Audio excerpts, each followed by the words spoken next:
What really keeps me sharp and keeps my education, keeps me inspired, is in that continuous quest for finding the next thing that you want to conquer.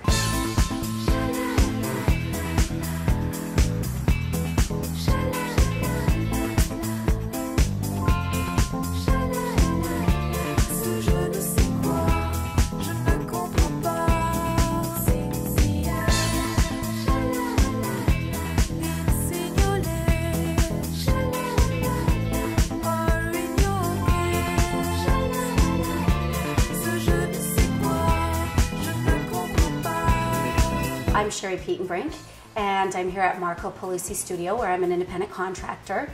I am also an independent contractor with Joico International. I work mainly as a colorist, but I do often get called on to do cutting and finishing as well. I kind of have a unique background in that I grew up in the military.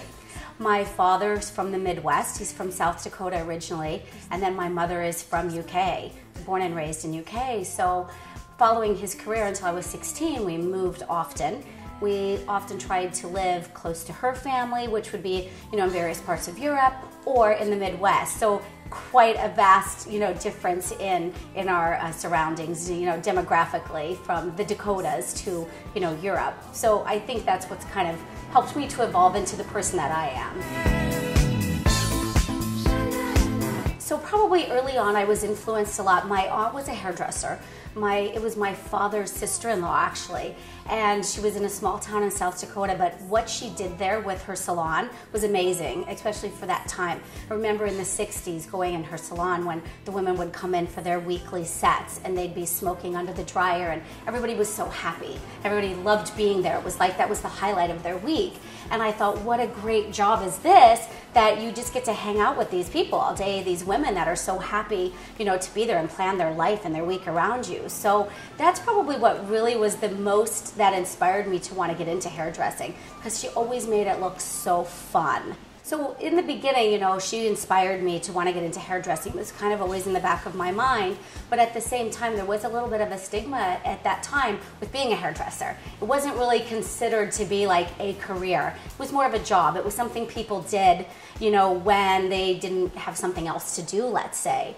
A high school counselor, I took my SATs, and the high school counselor had advised me that I should probably think of a career that I'd like to get into that didn't require a college education. So apparently not taking my SATs too seriously, kind of pushed me that way. So beauty school seemed like the perfect option. I did try going to a state college for a semester, didn't work out. I just really wanted to get out there and make money and just get on with my life. So Stewart's School of Hairdressing was there in my town in Aberdeen, South Dakota. And so there I was, and enrolled and started my career. My personal philosophy, what I really live by is, always creating variety, diversity, and challenge.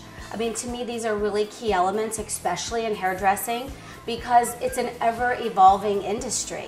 And we have all these young up-and-coming stylists that are so hungry, and they want to go right into being the, the Angus Mitchells and the, whatevers of hairdressing, and they want to be that rock star. So they're hungry for it, and I think, if you really want to survive in the industry and want to be a mentor and inspire others and continue to be successful, you really have to keep those elements in, in your life.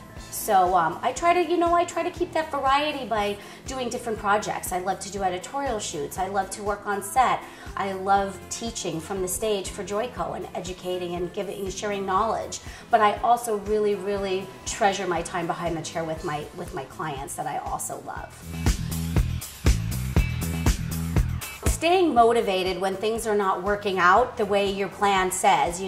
I was talking with a fellow stylist just this morning about that, and she said, oh, I can't believe the New Year's around the corner. And there were things I wanted to do that I haven't done, but I'm sure there's things that you wanted to do and you have done. So kind of focusing on, okay, what haven't I conquered this year? Let's take that into 2011 and make it happen. So I think just really staying focused, and you can't let it get you down. Again, it's ever evolving. So staying that step ahead of what's next and what's coming up is really, really important. And sometimes you just have to research and just dig a little deeper to find that, but you really have to stay focused. that's what keeps me motivated. You know, you have a dark day and you think, oh my gosh, nothing's happening. I expected this and I thought by now this would be going on. And you just have to really focus on the positive and just really stick to those quests that you're on and make them happen. So, you know, I moved out to LA just 2 years ago. I left a very successful salon, huge clientele that I had a wait list for months. You know, I left all of that. I sold the salon. I moved to LA seeking a new challenge, and it's definitely been a challenge, but with that said, I've conquered those challenges. I've taken my baby steps, I've made great connections, and I just try to surround myself with people that are very successful and that are doing things in the industry and making a difference in the industry. And I find that if I sort of take their lead and see what is working and what people are looking for, that ends up being, you know, the answer to seeking the challenge and conquering the challenge. What can motivate you outside of the salon when you're really passionate about what you do and you've sort of spent your life making that your career? I've been hairdressing longer than I've been doing anything else in my life. I've been a wife for 23 years. I've been a mother for 22 years. So really hairdressing has been, you know, the bulk of my professional career. But I try to translate, you know, all of the positive of that. And I think it's really important that you continue to have a mix and a balance. You can't always take those dark, bad days home with you, and you have to keep that, you know, that sort of at work, and then your home, your positive home life at home as well. But you know, I find that sometimes just going to an art gallery for the day, or going and watching a dance production, or some other creative artistic thing that's going on, and really just taking that and letting it inspire you in your own way to keep, you know, to keep moving forward. But I definitely think it's important to keep the balance, because, you know, you never want what's going on in one part of your life to affect the other part. There has to be balance and separation.